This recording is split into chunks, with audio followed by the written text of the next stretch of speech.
the latest, David? Yeah, Jason, devastating scene out here and still very much unfolding. You see that Elon City Lights building behind me. I'm going to step off so you can see that crane that fell from east to west right around 2 o'clock. That's where it's been for the last 3.5 hours. Still dozens of DFR crews here on scene. We know of those 7 injuries, Jason. One does include that death we mentioned off the top of someone who was inside the Elon City Lights building. DFR says 2 others are critical. Now, what's happening now? This is the scene from HG Chopper 8. There are at least 3 dog teams from DFR that are designed to find people who are alive who may be trapped inside this building. Now, DFR made a point to say right now it hasn't received any specific reports of anyone missing inside that apartment building, but they are going through every apartment. Now, the view from the ground is just as devastating. As so many people have seen pictures from social media, pictures we've been provided from people who live inside this building show the collapse of that parking garage. One person we spoke to described that crane collapse with a long, deep growl. He said you could hear everything inside the building breaking, is what he said it sounded like. Then he went into the parking garage and saw even more. And out of his back of his window, just struggling. Me and one of my neighbors was like, yo, we gotta get him out of there. He's in a freaking car that's hanging. It's about to fall. David Mendoza heard from there. He was able to get his neighbor out of the car.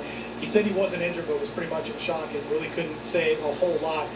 Jason, back out here live, people who live inside the Elon City Lights building were asked to come to the Latino Cultural Center, which is just off to my right and kind of the left of the camera. Most people have already checked in to let people know that they're okay, but a lot of people showed up here late this afternoon, weren't inside when this happened, but just want to let people know that they are okay. For context, Jason, there are 498 apartments inside, so the amount of people impacted conservatively would probably be about 1,000 or more. But the most important work for DFR is still continuing as they're going through each apartment to make sure no one else may be trapped. Jason? All right, thanks for the update, David. Just stunning that that can happen to so many people there as they're just inside their apartments on a Sunday afternoon. Our other big story that we're following, of course, not just that one scene near downtown Dallas, but the more extensive trail of weather damage all across North Texas. Watch this crazy video here of the moment that wind blew a billboard right into the cars below. That happened in the uptown area of Dallas. And then there was this. Our Jason Whiteley shared this video. Part of a roof and a section of a door peeled off a Southwest Airlines maintenance hangar at Dallas Love Field this afternoon. Mechanics were working on 737s when the severe thunderstorm moved over the airport.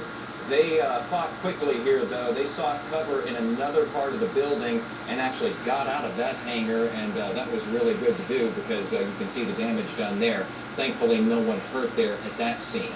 All that wind and lightning, though, has caused some big power outages all across our area. Right now, North Texas has nearly 300,000 people, 300,000 customers, I should say, without electricity. That could be multiple people in those homes, too. Encore says that most of those outages are in Dallas, where at least 250,000 customers don't have electricity, and some of them won't have power back until tomorrow night, we're being told. Collin County has about 24,000 people without power, and there are also outages in Tarrant and Denton counties. Look at the map we're showing you here. This is from Encore. Communities all over North Texas dealing with outages right now. We have linked this up, this map, and a lot of information. It's at WFAA.com. It includes some information on how you can let them know that you have lost your power so that they know that you are one of the ones who need service restored. So if you have cell phone service, you might be able to get some help by looking at that. Now, in many spots, the big cleanup is already underway. Our Jobin Paniker is in North Dallas, which was one of the places hardest hit. What are you seeing out there, Jobin? You know, the people in this neighborhood describe powerful wind, and I'm talking powerful wind for 5 straight minutes. This is the scene across so many neighborhoods here in North Dallas. We're at Meandering Way and Larchview, and I'll tell you, within a 2-mile radius from where we are, there is tree damage in just about every neighborhood here in North Dallas. Look at what happened to this home. This large 60-year-old maple crashed right down onto the corner of this house. It necked the corner of the home. There's an office space up there. Talked to the couple, lovely couple. They are okay. Nobody was hurt, but we're going to come all the way around so we can show you the sheer size of this tree. Clearly, it's a very mature tree, very tall, very high. And look at the roof.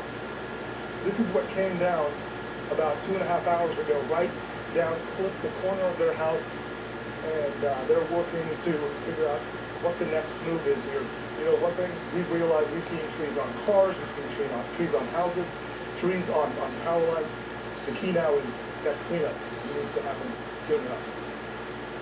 Right, Jobin, thank you for that. Boy, just tremendous damage out there. Jesse, you know, we're almost surprised that we haven't been hearing more reports of injuries with all of these because, you know, Sunday afternoon, so many people are home, and we're seeing these trees just going straight through these houses in some of these hardest hit areas. We're thankful that the number is not quite as high as we thought it might be. Yeah. And I have to say that I want to thank everybody that was watching at home and that was on social media during our Facebook Live this entire afternoon for sending pictures and video and all of the reports. We see them all, and I want to thank you all very much for that. You know, a lot of people, though, when something like this happens and you see this damage across North Texas, immediately you think this had to be a tornado. Yeah, you know, the straight line winds will do it. 70-mile-per-hour winds, especially when they're extended. In fact, I'm going to kind of break down what happened and why it was so severe. I want to start with a live look here. This is the Dallas Love Field camera. This is a live look of that hangar that was damaged. You can see the damage there on top of that southwest building. The peak wind gust at Love Field was 71 miles per hour. What we expect to be so problematic with why we see so much damage across the Dallas-Fort Worth area, namely in Dallas itself, is I want to show you just minute by minute what the wind gust did. At 1:30 this afternoon, we only had a 6-mile-per-hour wind. At 1:35, the wind was calm. And then all of a sudden, within just a few minutes, the winds jumped to 63 miles per hour. Then by 1:45, we had a 71 mile per hour wind gust. And then at 1:55, 63. So we had a prolonged period, more than 15 minutes of severe wind gust, and it happened in just a couple of minutes. So we went from calm winds to 63 mile per hour winds in less than 5 minutes. The good news right now, North Texas is not included in a severe thunderstorm watch. The severe threat has come to an end for the Dallas-Fort Worth area and all of North Texas. As we take a look at radar, we're in the clear right now. We have a lot of sinking air behind these thunderstorms. There's the complex of storms right now south of Waco. Watch the evolution of this. I'm taking you back 24 hours.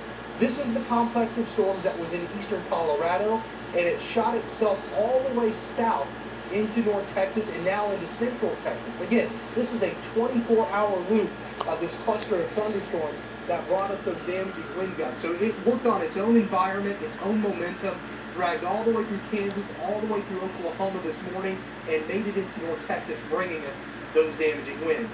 A few clouds tonight. A cold front is on the way for the rest of this evening. We'll talk about the big cool down. That's all coming up. All right, Jesse, thank you.